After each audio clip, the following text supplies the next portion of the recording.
Welcome to Bulletproof Tales. In the world of intelligence, the sharpest knives are hidden in silence. Weapons that leave no trace, no fingerprints, no sound.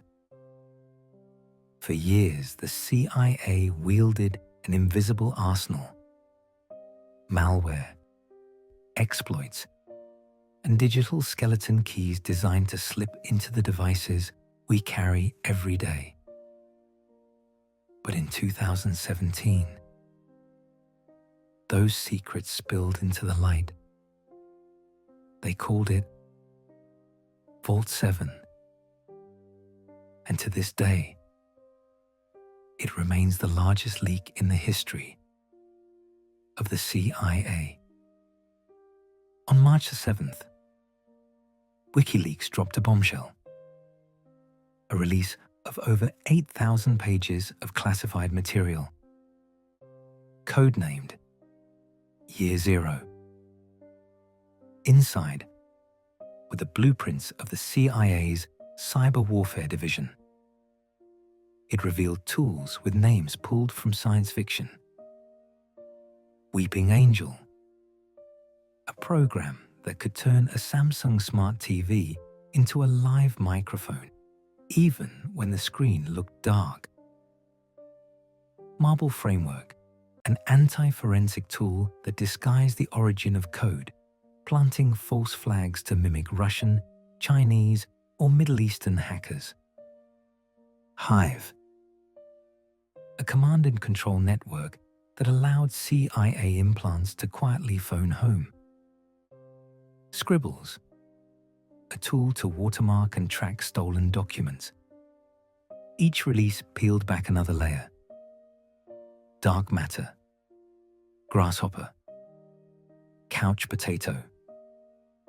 Tools designed to break into iPhones, Androids, Windows, even security cameras. For ordinary citizens, it was terrifying. For the CIA, it was humiliating. And for America's adversaries, it was a gift. Soon after, WikiLeaks began releasing Vault 7, the CIA's crown jewels. In the wild, the hunt began immediately. Who could have taken such a treasure trove? The trail led to one man, Joshua Adam Schulte. A gifted coder, born in Texas in 1988, Schulte joined the CIA as a software engineer. Inside Langley, he worked in the Operations Support Branch, a unit that designed and maintained the agency's cyber tools. But Schulte was no team player. Reports describe him as brilliant but volatile, clashing with colleagues, flaunting his skills, even posting snippets of CIA code on his personal website. When his security access was cut back, Schulte's resentment deepened. Prosecutors say that bitterness curdled into something darker, that he used his privileged position to copy entire repositories of CIA hacking tools. And then he took them home. The fallout was immediate and global. Allies questioned America's control over its own weapons. Enemies studied the leaks, eager to reverse engineer them. A former NSA official compared it to leaving the keys to Fort Knox on the street. The CIA's digital arsenal, years of secret development, was now compromised.